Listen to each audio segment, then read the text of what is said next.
Really excited to do this episode, guys. It's Awesome Toy Lines number 3. Tamagotchi by Bandai. Released in '96 in Japan and '97 for the rest of the world, Tamagotchi, named for the combination of the Japanese words for egg and watch, it was a small, often 3-buttoned egg-shaped computerized toy where you would hatch an egg into a pet that would need you to take care of it by feeding it, playing with it, and cleaning its waste. If you did a good job, you'd see different life cycles for your pet.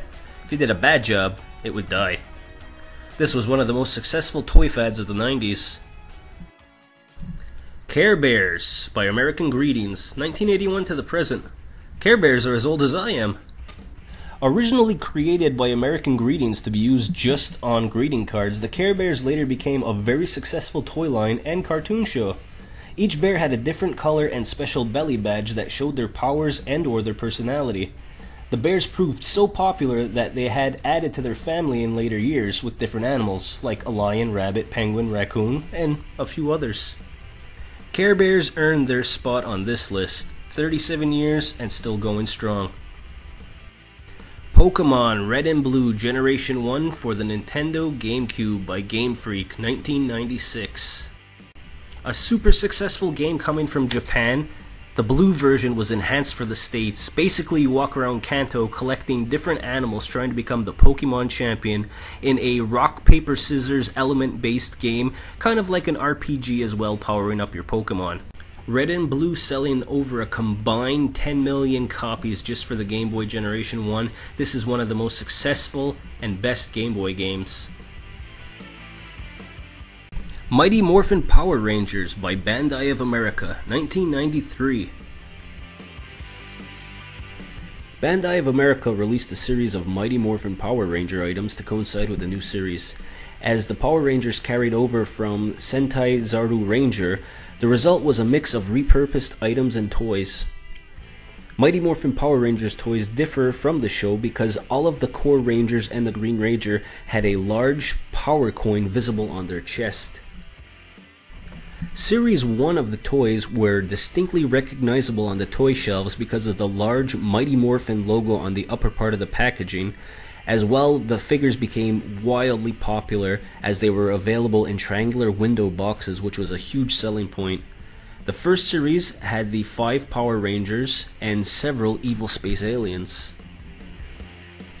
Along with the quote-unquote life-size arsenal of guns and swords, there was also a few Zords in Series 1, including the deluxe set Megazord, Dragonzord, and Titanus. The 4.5-inch Power Rangers, including Tommy, were available the following year. The Sega Genesis, or Sega Mega Drive, by Sega, 1988. 30.75 million units sold. The Sega Genesis was awesome. My favorite game, Streets of Rage 2, is on the Sega Genesis. I know I'm the Loch SNES monster, but you gotta give it up to the Sega Genesis. The Sega Genesis, also known as the Mega Drive outside of North America, was a 16-bit home video game console developed by, obviously, Sega. The Genesis was the third console and the successor to the Master Drive. The Genesis did very well for itself compared to the Mega Drive that was in Japan, partly because of the arcade game ports, and if you used the add-on to play Master System games, there was over 900 available games that you could play on your Genesis. I never bought into the Super Nintendo versus Genesis thing because I had both of them, and I actually had a Genesis before I got a Super Nintendo. I just really loved the huge sports library, and the music wasn't bad either. Stretch Armstrong, Kenner, 1976. Stretch Armstrong is one of those awesome toys that I think everyone has, and whenever I think of Stretch Armstrong now, I think of that movie Detroit Rock City, where the guy tries to rob the convenience store with the Stretch Armstrong as the gun. So if you don't know, Stretch Armstrong is a short, blonde, well-muscled action figure that, he's most notable for his stretching ability, going from about 15 inches across to an incredible 4 or 5 feet, filled with gelatin, and actually Hasbro is just bringing it back now as of 2016.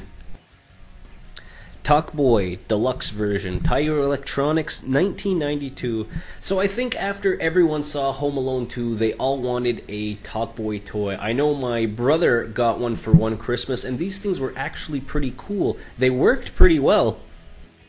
The Talkboy was a portable, variable speed cassette player and recorder manufactured by then Tiger Electronics, which is now owned by Hasbro. You know, the staying power of this thing actually went a couple of years because they came out with the Talk Girl, they came out with an FX Plus, and they even had a Talkboy Jr., which was a recorder on a pen. So that was pretty cool for that one.